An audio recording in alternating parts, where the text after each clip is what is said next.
海峡两岸分治已50余年，近10年来，台湾与大陆均有巨大的改变，许多制度上和生活上的开放，使两岸人民距离更为接近。随着大陆经济改革的脚步加快，社会上许多问题便一一出现，跟着而来的会是政治镇压，还是导致民主化的到来？这正是全球华人所应关切的焦点。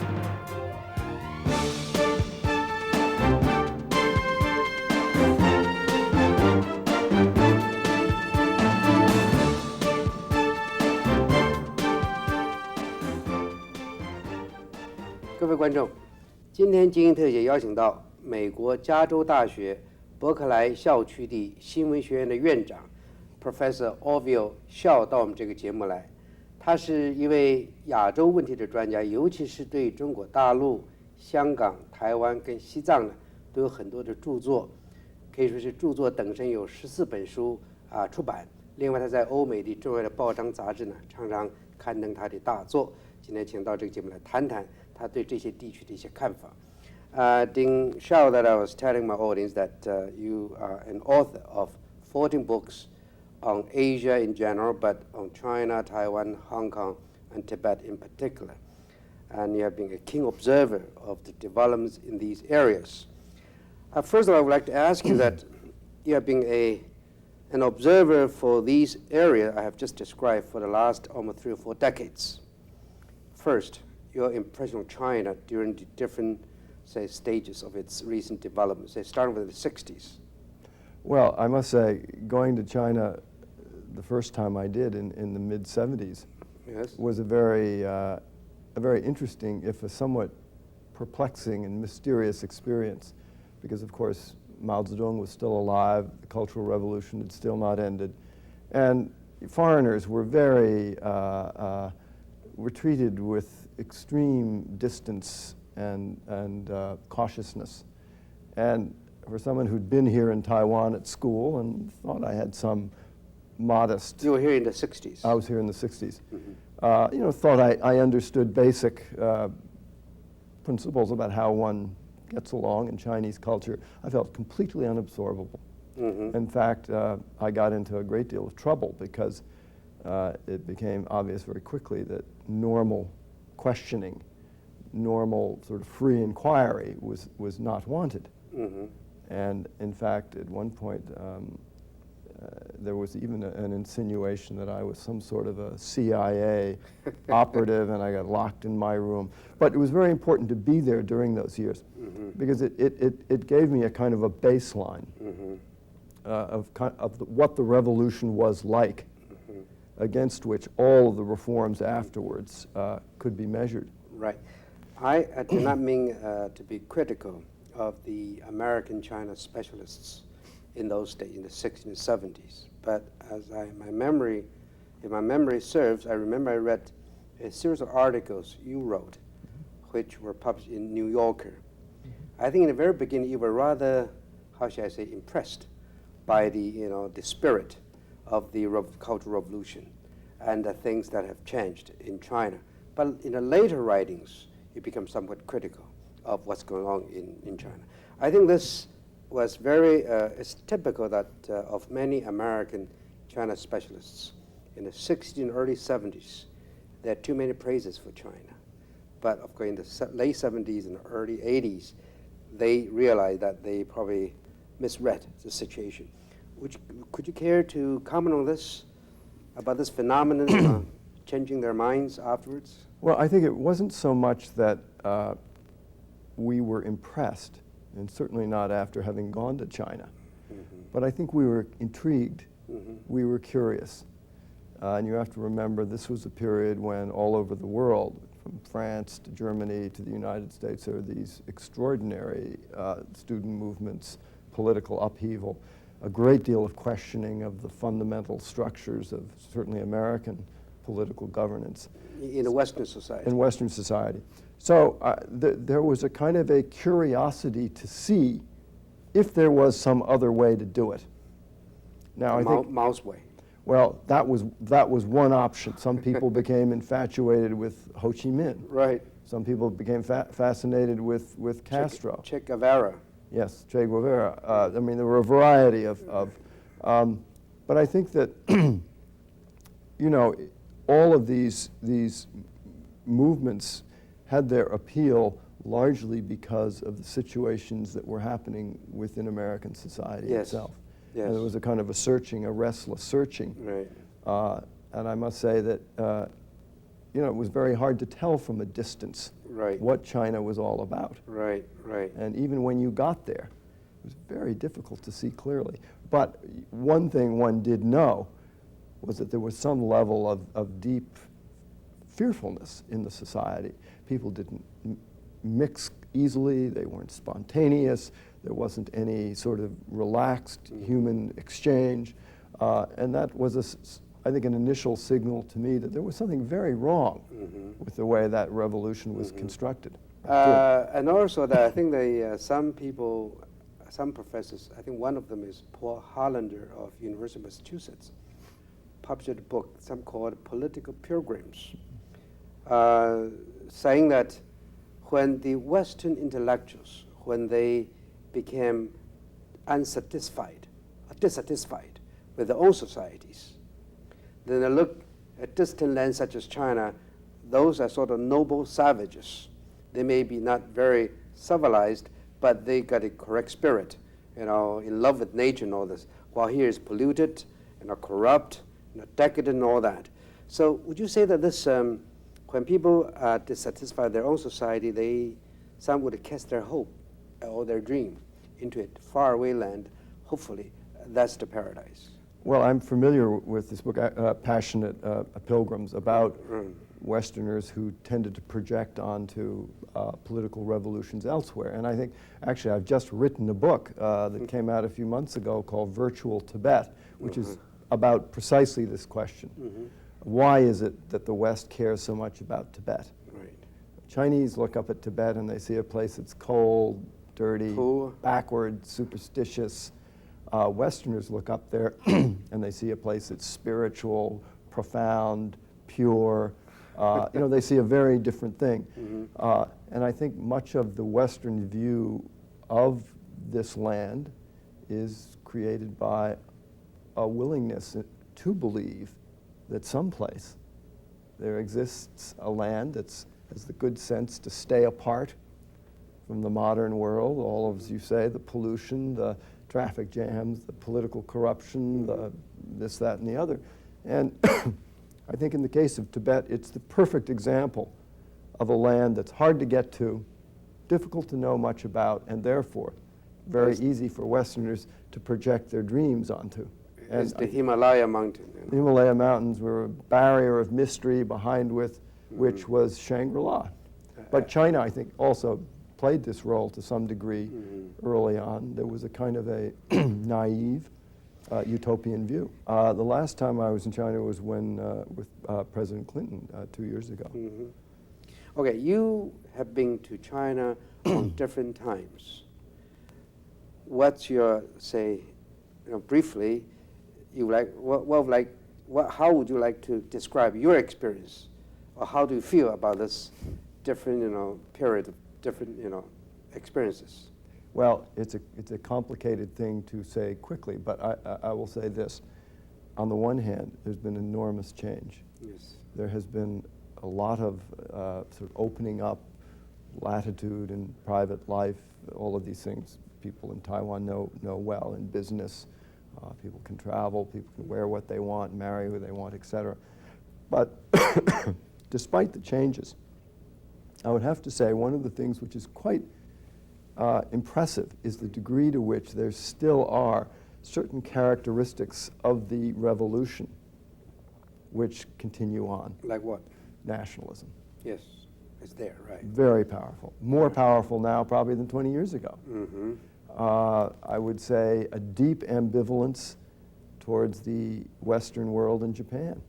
Mm-hmm.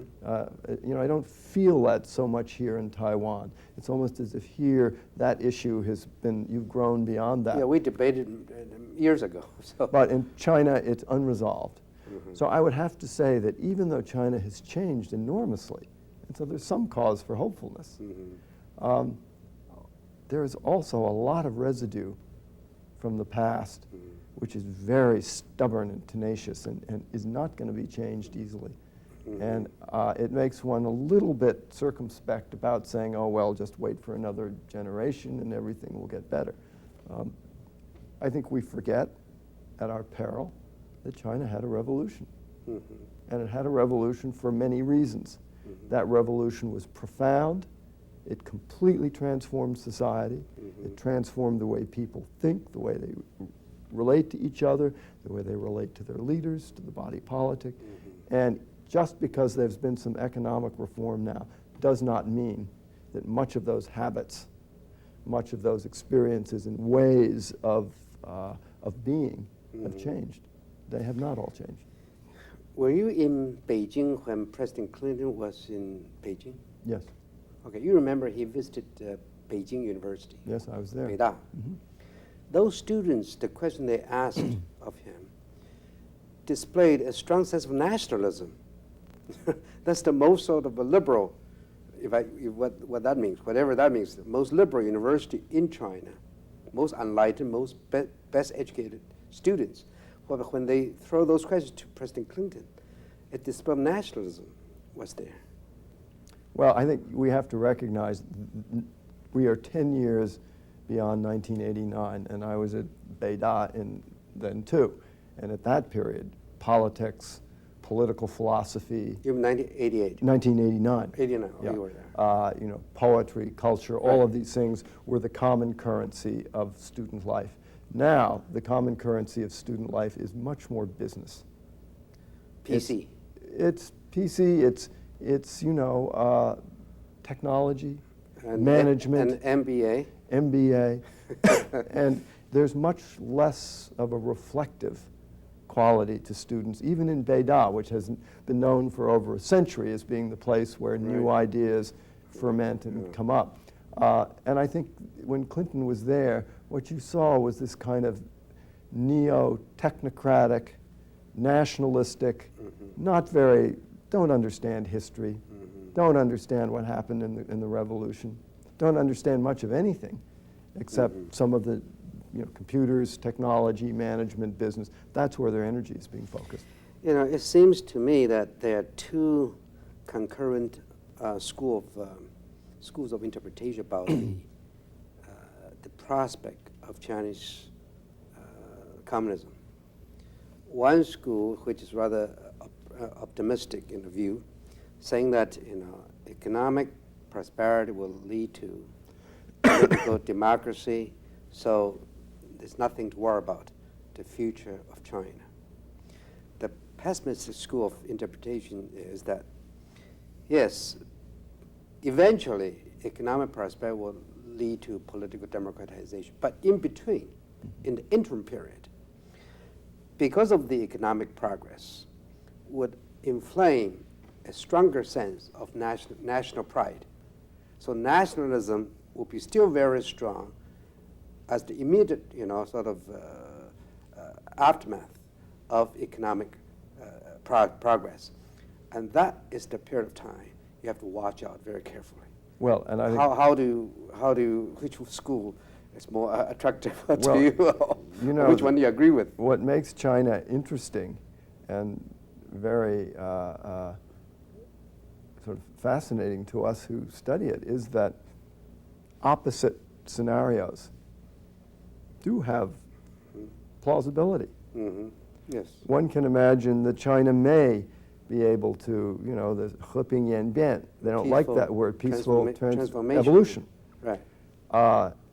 But I'm a little bit dubious about the notion that the Chinese Communist Party will ever put itself out of business by allowing a multi-party system. But never mind, it's possible. Yeah. On the other hand, the alternative to that is, I think, probably would be a different scenario where there'd be some economic problems.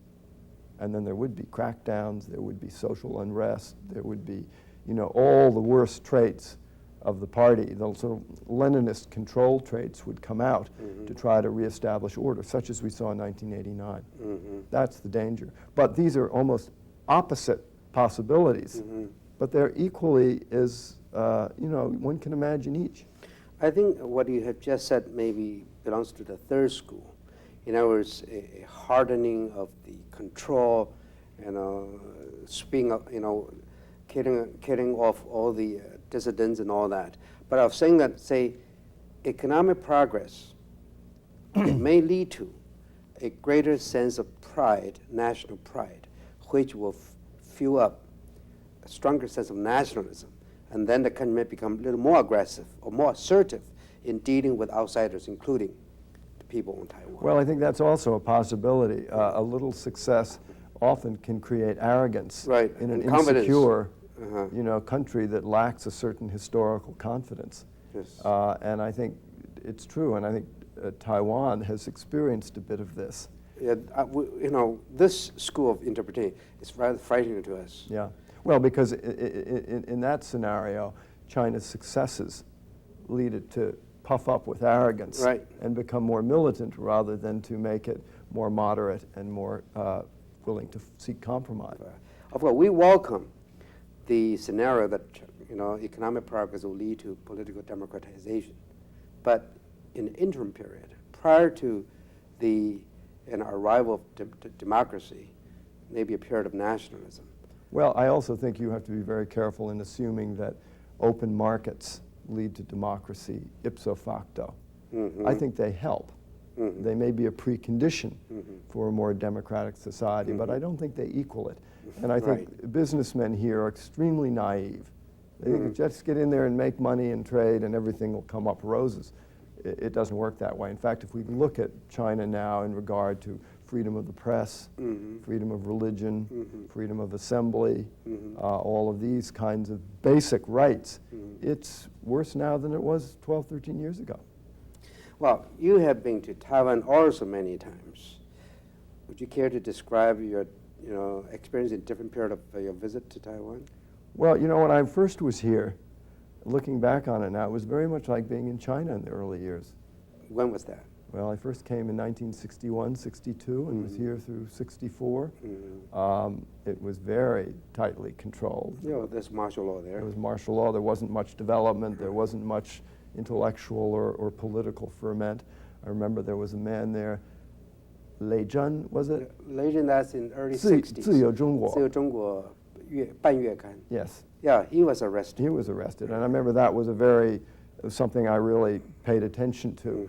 Now that's very similar to what's going on in China. Yes. But I must say, jumping ahead now to now, I'm quite impressed. Year 2000 now. Year 2000, by the level of openness, the level of intelligence, the way in which even government officials attack their government. There's a lack of fearfulness. None of these things would be possible on the mainland today, except in private homes. Are you a little shocked or surprised by the political democratization of Taiwan in recent years? Yes, it's very impressive. Now, I admit you have a little chaos, and your present government has got some things to work out. But I happen to be a Democrat with a small d. I happen to believe in free expression and human rights and these things, and I think it's an amazingly impressive story that Taiwan has managed to evolve from where it was when I first knew it to where it is now. China would be very lucky if they could undergo a similar form of evolution. I'm a little less optimistic because it's much bigger, much more complicated. There's a longer tradition of authoritarianism, and there are a lot of special circumstances that make it less... Because you're such a frequent traveler to Taiwan, Hong Kong, and China, I know that you even married to a Chinese woman from mainland. Yes. I'm sure you have so many friends in these three societies. Based on what you have observed and experienced, what do you think the future of these three Chinese communities? You think they will eventually emerge into one, or you think they remain separate?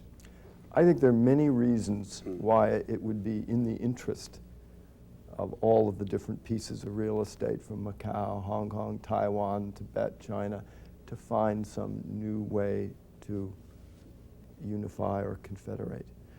But I believe that if that's going to happen, it is imperative that the mainland first undergo some rather significant changes, that it cannot happen now. Right. And thus, it's extremely important that the mainland begin to reignite this discussion about political reform, which it has amputated and stopped. Because until it does, it's not going to be able to have that national discussion about how it may be able to open up, be more inclusive and more democratic, so that Taiwan would want to be a part, would find it acceptable. But Right. if Taiwan ever does find it interesting to be a part, I think it will be financially very lucrative. One last question. After this, well, hopefully in a few days that who will be the next president of the United States will be decided. What's your reading of the prospect of the relationship between U.S. and Taiwan, U.S. and China? It's very, very unclear. Okay.